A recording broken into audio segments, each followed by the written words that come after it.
नमस्कार साथियों, Ganesh study concept के इस प्लेटफॉर्म पर मैं आपका हिंदी मित्र नरेश गोयल आपका हार्दिक अभिनंदन करता हूं। आज का जो पॉइंट है वो है हमारा विकारी शब्द का अंतिम पॉइंट क्रिया।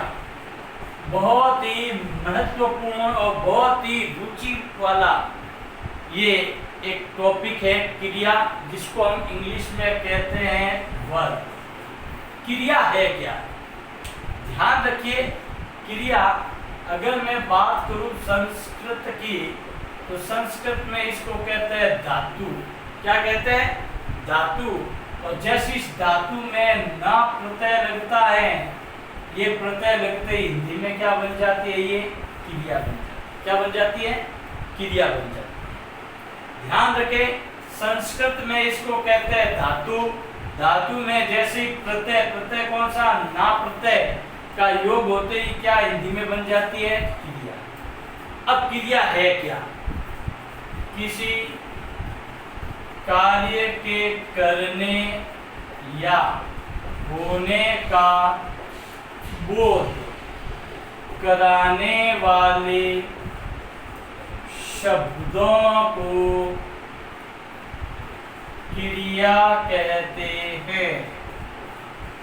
ध्यान रखिए, किसी कार्य के करने या होने का बोध कराने वाले शब्दों को क्रिया कहते हैं। हो गया पॉइंट। अब देखिए ध्यान पूर्वक, जैसे कि पढ़ना, लिखना, चलना, उठना, बैठना, रोना, कूदना, ये सारी क्रिया है। अब मेन चीज होती है कि क्रिया के पार्ट कितने? क्रिया कई बार प्रश्न आता है कि क्रिया के प्रकार कितने हैं? 1, 2, 3, 4, 5। कंफ्यूज हो जाते हैं। कई बच्चे को यही पता नहीं है कि प्रश्न आपसे क्या पूछ रहा है। प्रश्न आपसे पूछे क्रिया के पार्ट कितने हैं, how many parts of the verb.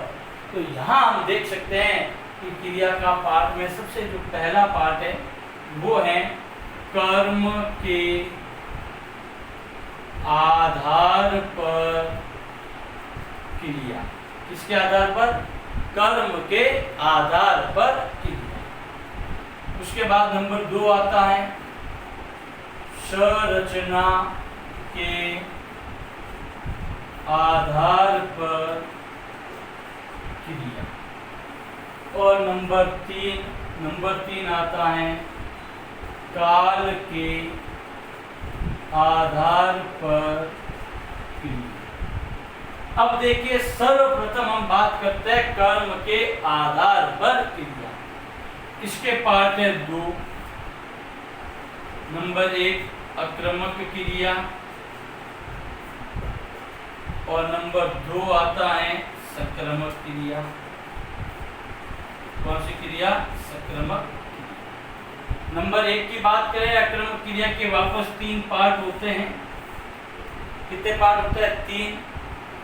Number 1 गत्यार्थक, अगत्यार्थक और अवस्था। गत्यार्थक का मतलब होता है गति करे, और जब गति करेगा तो उसको कहेंगे अपूर्ण अकर्मक क्रिया। ये दूसरा। अगत्यार्थक यानी जिसमें गति नहीं होती है, गति नहीं होगी थी, यानी कि वो पूर्ण हो गई, पूर्ण अकर्मक क्रिया। और तीसरा उनका अवस्थाबोधक अकर्मक। उसी प्रकार संक्रमक क्रिया के भी 2 पार्ट हैं। फर्स्ट एक कर्मक और दूसरा द्विकर्मक। ठीक है, एक कर्मक और द्विकर्मक। अब पॉइंट आता है नंबर 2। ध्यान रखें, क्रिया के पार्ट कितने हैं? 3। नंबर फर्स्ट कर्म के आधार पर क्रिया, नंबर सेकंड संरचना के आधार पर क्रिया और नंबर 3 के काल के आधार पर क्रिया। ध्यान रखें, प्रश्न अगर आपसे पूछे कि कर्म के आधार पर क्रिया के कितने पार्ट हैं? 2। प्रश्न पूछे आक्रमक क्रिया के कितने पार्ट हैं? 3। पटवार के अंदर और एसआई के अंदर ये प्रश्न पूछा गया था कि कर्म के आधार पर आक्रमक क्रिया के कितने भेद हैं? कितने उपभेद हैं? 3। गत्यार्थक, अगत्यार्थक और अवस्था। संक्रमक के कितने पार्ट होंगे? 2। कौन कौन से? एक कर्मक और द्विकर्मक। दूसरा आता है हमारा संरचना के आधार पर क्रिया। मुख्य 4 बताते हैं, लेकिन ध्यान रखें टोटल है 8। ज्यादातर आपको 4 ही सामने प्रस्तुत करेंगे। फर्स्ट सामान्य क्रिया, नंबर 2 संयुक्त क्रिया, नंबर 3 आएगी पूर्वकालिक क्रिया, और नंबर 4 प्रेरणार्थक क्रिया। ज्यादातर जो प्रश्न आपके सामने आते हैं वो इन दोनों पर आते हैं, पूर्वकालिक क्रिया और प्रेरणार्थक क्रिया। नंबर 5 पे आती है आपकी सजातीय क्रिया।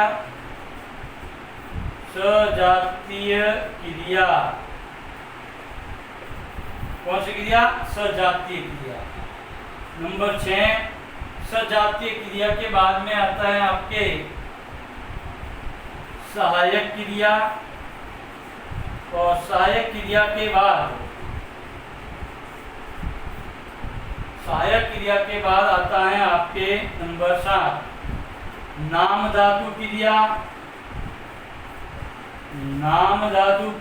और नंबर 8 आता है आपके कृदंत क्रिया।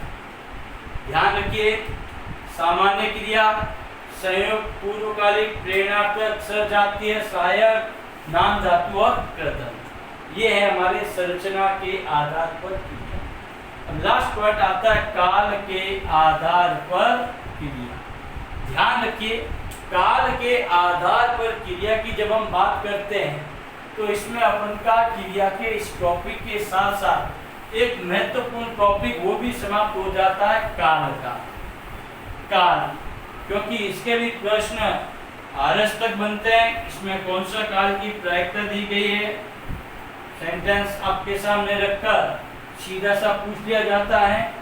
तो हम अगर बात करें आरबीएससी की, राजस्थान बोर्ड की बात करें, उसके अकॉर्डिंग हम बात कर रहे हैं। तो देखिए, काल का शाब्दिक अर्थ होता है क्या? समय। क्या होता है? समय। अब हम बात कर रहे थे काल के आधार पर, इसके पार्ट होते हैं 3, 1, 2 और ये 3। कौन कौन से 3 है?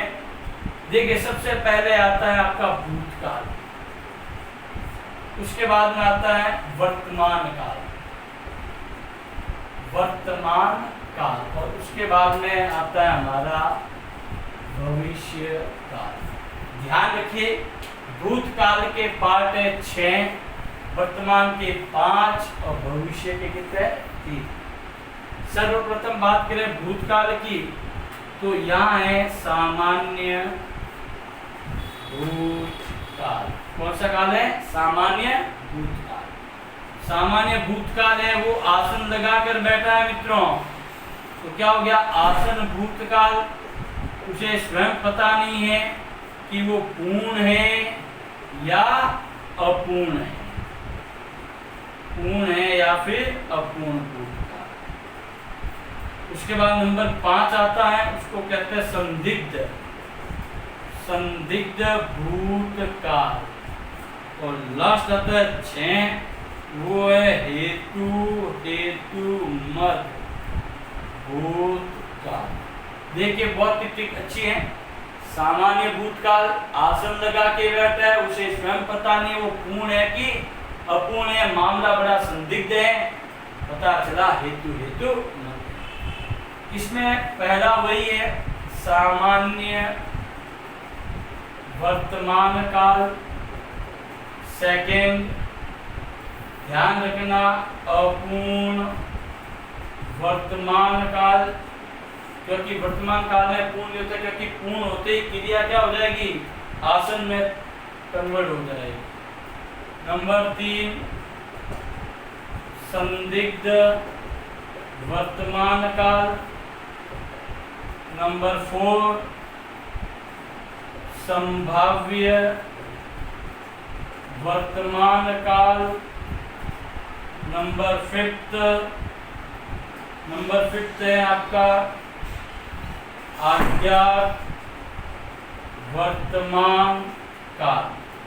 अब बात करते हैं भविष्य काल। फर्स्ट, सामान्य भविष्यकाल। नंबर सेकेंड, संभाव्य भविष्यकाल। और लास्ट पॉइंट आता है हमारा अज्ञात भविष्य। ये हमारा मित्रों है काल का पाठ। ध्यान रखें, क्रिया के आधार का तीसरा पाठ। अब अगले वाले वीडियो में हम जो सबसे महत्वपूर्ण टॉपिक है कर्म के आधार पर क्रिया का हम विस्तृत अध्ययन करेंगे। धन्यवाद।